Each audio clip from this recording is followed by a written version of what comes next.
Good evening students. आज मैं आपको गिरिधर कविराय की कुंडलियों की व्याख्या समझाऊंगा। हिंदी साहित्य जगत में गिरिधर कविराय जी का विशेष स्थान है। इनकी प्रसिद्धि का कारण इनकी नीतिपरक कुंडलियां हैं। नीतिपरक कुंडलियों द्वारा हमें सद्व्यवहार और सच्चरित्र बनने की प्रेरणा मिलती है। ऐसी शिक्षा व प्रेरणा प्रत्येक मनुष्य के लिए अनिवार्य है। इन्होंने लोक व्यवहार के संबंध में स्पष्ट शब्दों में नीतिपरक उक्तियां कही हैं, नीतिपरक कथन कहे हैं। इनकी उक्तियां लोक जीवन का अभिन्न अंग हैं और हमें यथार्थ का आईना दिखाने में सक्षम है। चलिए एक एक कुंडली की व्याख्या समझते हैं। लाठी में गुण बहुत हैं, सदा राखिए संग, गहरी नदी नारी जहां, तहां बचावई अंग। तहां बचावई अंग, झपटी कुत्ता कह मारे, दुश्मन दावागीर होए तिनहु को झारे। कह गिरधर कविराय, सुनो हो दूर के बाठी, सब हथियारन छोड़ी, हाथ मह लीजे लाठी। बेटे, गहरी का मतलब है इसमें गहरी, नारी का मतलब है नाली, अंग का मतलब है शरीर, झपटी का मतलब है झपटना, दावागीर का मतलब है दावा करने वाला, झाड़े में झाड़ देना या सबक सिखा देना, छाड़ी माने छोड़कर। तो देखिए समझते हैं। लाठी में गुण बहुत है, सदा राखिए संग। इस कुंडली में कविराय ने लाठी के गुणों की महत्ता पर प्रकाश डाला है। कवि कहता है कि साधारण सी दिखने वाली लाठी बहुत गुण से युक्त है, बहुत काम में आती है, इसलिए यात्रा में हमें हमेशा उसको अपने साथ रखना चाहिए।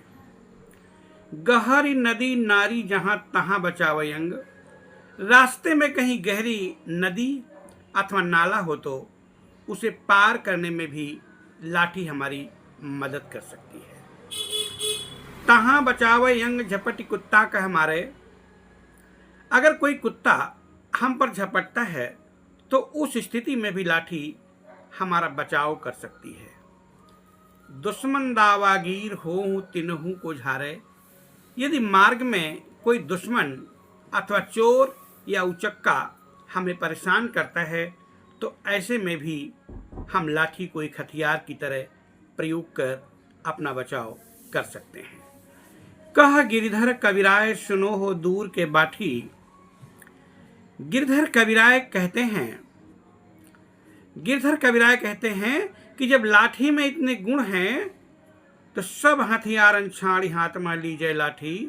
तो सभी हथियारों को छोड़कर अपने हाथ में लाठी लेकर चलना चाहिए, लाठी लेकर चलना चाहिए। चलिए बेटा दूसरी कुंडली पढ़ते हैं। कमरी थोड़े दाम की, बहुत आवे काम, खासा मलमल वाफ्ता, उनकर राखे मान। उनकर राखे मान, बंद जह आड़े आवे, बकुचा बांधे मोट राति को झारी बिछावे। कह गिरधर कविराय, मिलत हैं थोर दूसरी, सब दिन राखे मान, बड़ी मर्यादा कमरी। गिरधर कविराय दूसरी कुंडली में कंबल के महत्व के विषय में बताते हैं। कमरी का मतलब होता है छोटा कंबल, थोड़े का मतलब थोड़ा, दाम का मतलब होता है कीमत, और खासा मलमल यानी विशेष प्रकार का कीमती मलमल, मान का मतलब बेटा इज्जत। आड़े आना में बेटा परेशानी करना, बकुचा माने छोटी गठरी, मोट मीन्स गठरी के सामान, रात्रि मीन्स रात, झारी का मतलब बेटा होता है झाड़ कर, थोड़े दमरी थोड़े दाम की कम कीमत की, बड़ी मर्यादा का मतलब है बड़े काम की चीज। इस कुंडली में कवि कहता है कि कंबल की उपयोगिता बहुत है। छोटा कंबल कम कीमत पर मिल जाता है परंतु बहुत काम आता है। छोटा कंबल कम कीमत पर मिल जाता है परंतु बहुत काम आता है। खासा मलमल वाफता उनकर राखे मान। सफर के समय मलमल, खासा और वायना जैसे कोमल वस्त्रों को काले कंबल में बांधकर पोटली बनाई जा सकती है। उनकर राखे मान बंद जहां आड़े आवे, और उनका मान सम्मान भी, उनकी सुरक्षा भी ये कंबल करता है। सफर में वह कोमल और कीमती वस्त्रों को सुरक्षित रखता है। बकुचा बांधे मोट रात को झाड़ बिछावे। सफर में रात को विश्राम के लिए हमें झाड़ कर इसमें बिछाकर सोया जा सकता है। कवि कहता है कि यह कंबल मिलत है थोड़े दमरी। कहाँ गिरधर कविराय मिलत है थोड़े दमरी। गिरधर कविराय कहते हैं कि यह कंबल बहुत थोड़े पैसे में मिलता है लेकिन बहुत काम का है। सब दिन राखे मान बड़ी मर्यादा कमरी। यह कम कीमत में मिल जाता है लेकिन यात्रा के समय हमेशा अपने साथ रखना चाहिए क्योंकि यह बहुत उपयोगी है और बहुत ही मर्यादा को रखने में समर्थ है। इसलिए हमें कंबल साथ में रखना चाहिए। चलिए बेटा अगली कुंडली को देखते हैं। गुण के गाहक सहस नर, बिन गुण लहै न कोय। जैसे कागा कोकिला, शब्द सुने सब कोय। शब्द सुने सब कोय, कोकिला सबे सुहावन। दोऊ को रंग एक, काग सब भय अपावन। कह गिरधर कविराय, सुनो हो ठाकुर मन के। बिन गुण लहै न कोय, सहस नर गाहक गुण के। गिरधर कविराय जी इस कुंडली में ये बताते हैं कि गुणी व्यक्ति का ही सम्मान सभी जगह पर होता है। वो कहते हैं गुण के गाहक सहस नर, बिन गुण लहै न कोय। गुण के गाहक सहस नर, बिन गुण लहै न कोय। कवि कहता है कि संसार में गुणों के अनेक ग्राहक हैं, अर्थात गुणों के कारण ही मनुष्य सम्मान पाता है। बिना गुण वाले व्यक्ति को कोई नहीं पूछता, बिना गुण वाले व्यक्ति का कोई सम्मान नहीं होता। जैसे कागा कोकिला, शब्द सुने सब कोय। संस्कृत में एक श्लोक है, काकः कृष्णः पिकः कृष्णः को भेद विकाकयोः। बसंत समय तु प्राप्ते, काकः काकः पिकः पिकः। कौवा भी काला होता है, कोयल भी काली होती है, लेकिन बसंत के समय के आने पर कौवा कौवा होता है और कोयल कोयल होती है। यही उसकी पहचान है। आगे कहते हैं जैसे काया कोकिला। कोयल अपनी मीठी बोली के कारण सभी को अच्छी लगती है किंतु कौवा अपनी कर्कश बोली के कारण सब जगह अपमानित होता है।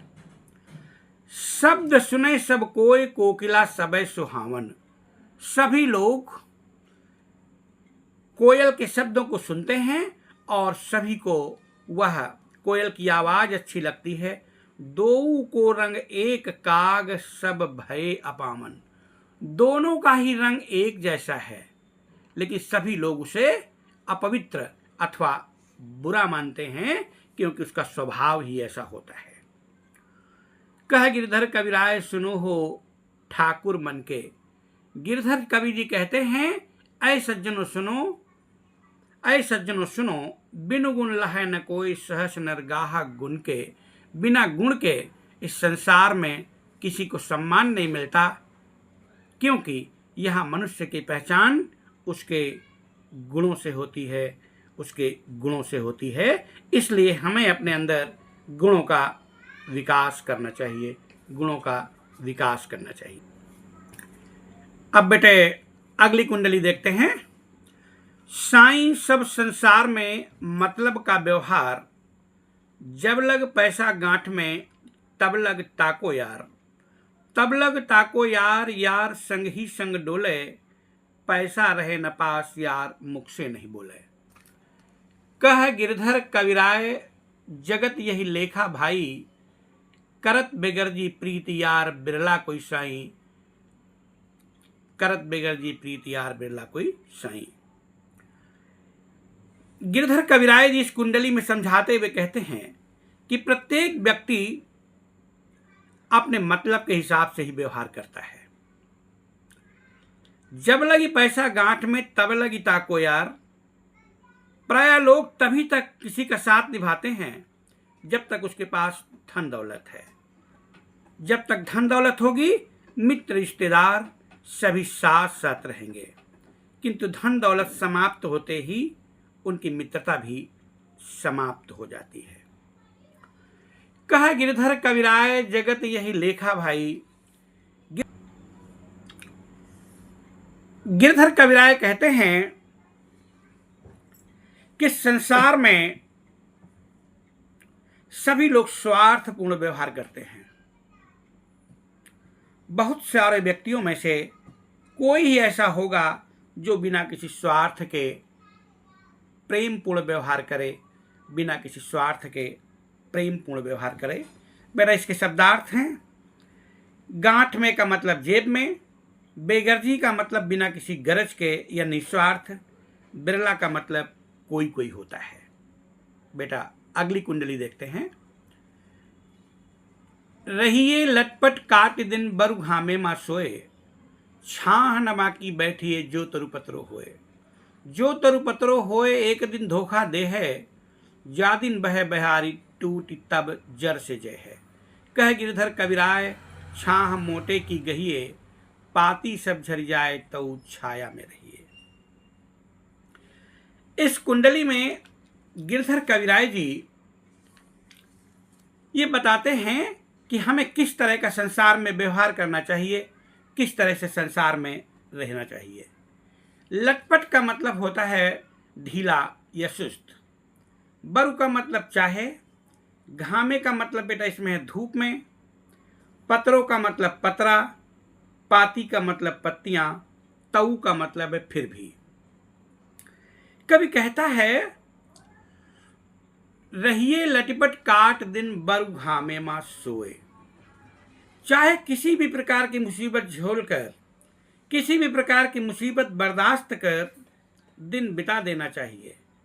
चाहे धूप में सोकर बिताना पड़े, लेकिन कभी किसी पतले या कमजोर तने वाले पेड़ की छाना में बैठना नहीं चाहिए। जो तरु पतलो होए एक दिन धोखा दे है। जो पेड़ पतला होगा, कमजोर होगा, एक दिन वो धोखा दे देगा। तेज हवा के चलने पर एक न एक दिन वह गिर पड़ेगा। अर्थात मुसीबत के दिनों में सामान्य व्यक्ति का सहारा नहीं लेना चाहिए। मुसीबत के दिनों में सामान्य व्यक्ति का सहारा नहीं लेना चाहिए। वो कभी भी हमारा साथ हमेशा के लिए छोड़कर जा सकता है।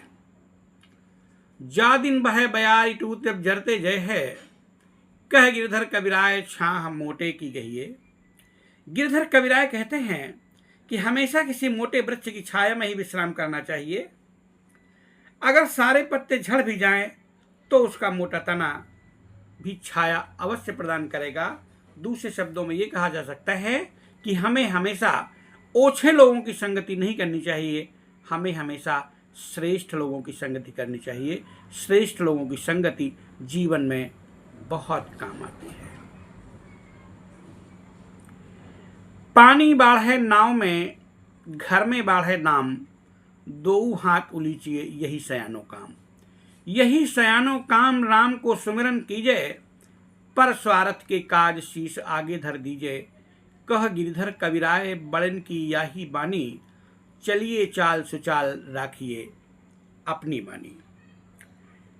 बाढ़े का मतलब बढ़ जाना, दाम का मतलब कीमत पहले भी बता दिया, उलीचिए का मतलब बेटा है निकाल देना, पर स्वार्थ का मतलब है दूसरे की भलाई, सुचाल माने अच्छा ढंग, और पानी का मतलब यहाँ पर सम्मान भी है, आनत भी है।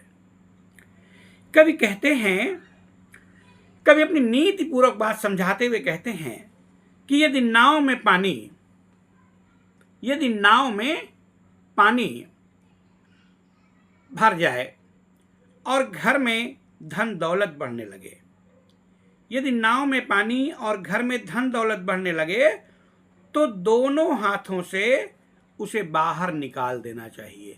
दो हाथ उलीचिए यही सयानो काम, यही श्रेष्ठ काम है। एक बार फिर सुनिए, अगर नाव में पानी बढ़ जाए, घर में रुपया पैसा आ जाए, तो दोनों हाथ से उसे निकालना चाहिए, अर्थात रुपया पैसा आने पर दान करना चाहिए, यही श्रेष्ठ काम है।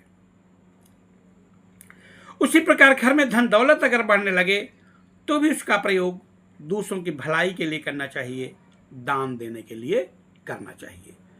पर स्वार्थ के काज शीश आगे धर दीजिए। दूसरे के स्वार्थ के लिए, दूसरे के स्वार्थ के लिए, दूसरे के परमार्थ के लिए अगर अपना सर भी कटाना पड़े, अगर अपने सर को भी आगे करना पड़े, तो संकोच करना नहीं चाहिए। कह गिरधर कविराय बड़िन की यही मानही। गिरधर कविराय यही बार बार कहते हैं कि सज्जनों की यही आदत है, श्रेष्ठ लोगों की यही आदत है कि हमें हमेशा सबके साथ अच्छा व्यवहार करना चाहिए। चलिए चाल सुचाल राखिए अपना पानी। चाल सुचाल माने अच्छे कर्म करना चाहिए, दूसरों की भलाई के लिए अपना सब कुछ अर्पण कर देना चाहिए। तभी हमें समाज में सम्मान मिलता है, तभी हमें समाज में प्रेम मिलता है, ऐसा गिरधर कविराय जी कहते हैं। बेटा अगली कुंडली देखते हैं। राजा के दरबार में जइए समय पाए, साईं तहां न बैठिए जहको दे उठाए। जहको दे उठाए बोल अनबोले रहिए, हंसिए नहीं हहाय बात पूछे ते कहिए। कह गिरधर कविराय समय सो कीजे काजा, अति आतुर नहीं होए बहुरी अनखे हैं राजा। बहुत ही अच्छी कुंडली है और सामान्य जीवन में हमें कैसा व्यवहार करना चाहिए ये बताया है। समय का मतलब है बेटा समय, अनबोले माने बिना बोले, हाय माँ का ठहाका मार कर हंसना। हाय का मतलब है ठहाका मार कर हंसना, आतुर का मतलब बेचैन रेस्टलेस, और अनखेह का मतलब बुरा मान जाना। राजा के दरबार में जैसे समय पाए। गिरधर कविराय जी नीतिपूर्ण बात बताते हुए कहते हैं कि राजा के दरबार में सही समय पर जाना ही हितकर होता है, लाभकर होता है। वहां जाकर सोच समझकर ही व्यवहार करना चाहिए। साईं तहां न बैठिए जहां को दे उठाए। ऐसी जगह कभी नहीं बैठना चाहिए जहां से कोई उठा दे। ऐसी जगह कभी नहीं बैठना चाहिए जहां से कोई उठा दे। हंसिए नहीं हाय बात पूछे ते कहिए। जब कोई कुछ पूछे तभी कुछ बोलना चाहिए, बिना पूछे कभी कुछ बोलना नहीं चाहिए। अगर कोई कुछ पूछे तभी उसका उत्तर देना चाहिए। कह रहे हंसिए नहीं हाय, बेवजह ठहाका लगाकर हंसना नहीं चाहिए। कवि कहता है कि समय व स्थान के अनुसार उचित कार्य करने पर ही हमें सम्मान मिलता है। इसलिए कभी बेचैन नहीं होना चाहिए। धर्म आवश्यक है, अन्यथा राजा को बुरा लग जाएगा। हमें हमेशा अच्छा व्यवहार ही करना चाहिए जिससे राजा को बुरा न लगे। धन्यवाद। गुड इवनिंग स्टूडेंट्स, आज मैं आपको गिरधर कविराय की कुंडलियों का हमें हमेशा अच्छा व्यवहार ही करना चाहिए जिससे राजा को